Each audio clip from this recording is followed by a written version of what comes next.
Ano bang ibig sabihin ng pagiging tunay na lalaki sa'yo? Andrew Tate at kanyang mga sasakyan, kayamanan at mga babae. Ito ba yung tinitingala ng mga kalalakihan ngayon? Hindi naman ako hater ni Andrew Tate. In fact, gusto ko yung ilang sinasabi niya. Hindi lahat. Sa Pilipinas, Bugoy na Koy, Andrew Tate wannabe, awit gamer, or any other influencers na may binibentang lifestyle sa mata ng mga tao sa social media. Ito yung mga mukhang laging nasa screen ng mga kabataang kalalakihan ngayon.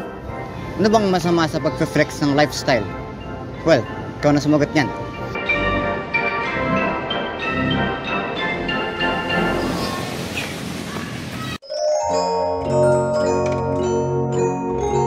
Man-child.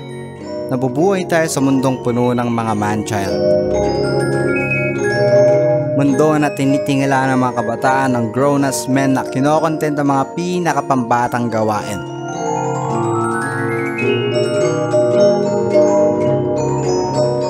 Grown-ass men na may pinakamarurupok na ego.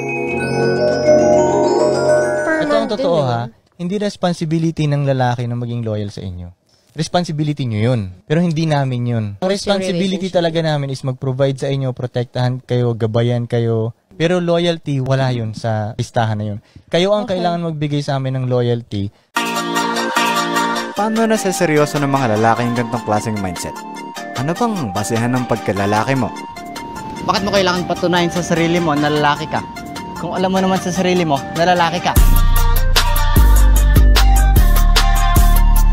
Di rin naman natin masisisi tong mga to kung ganyan nila gustong enjoy ng success. Lalo na kung laki ka sa hirap at hindi mo na-enjoy ang childhood mo.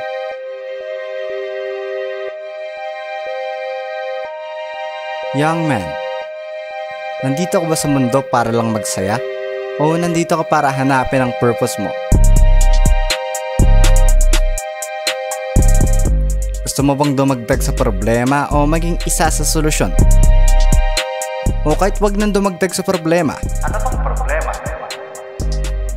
Ano nga ba? The cycle of pain.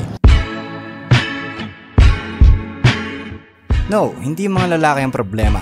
But technically, may magagawa naman tayo para makaiwas sa problema. Nasaktan ako kaya okay lang na makasakit ako ng iba. Ang fucked up pakinggan pero ganyan ang reasoning ng maraming yun. Di lang nila napapansin sa kakulungan nila ng self-awareness. Libo-libong excuses ang nabubuo para ano? Para takbo ng accountability. Nanakit ka tapos hindi mo yun kasalanan? Naririnig mo ba yung sarili mo? Oo, yun lang naman pinapakinggan mo eh. Young man, ano bang babae para sa'yo? Laruan na pwede mong palitan kapag sawa ka na? Wala ka bang nanay o kapatid para gawin yung mga ginagawa mo? Baka bata ka pa talaga, pero nasa katawan ka ng isang adult.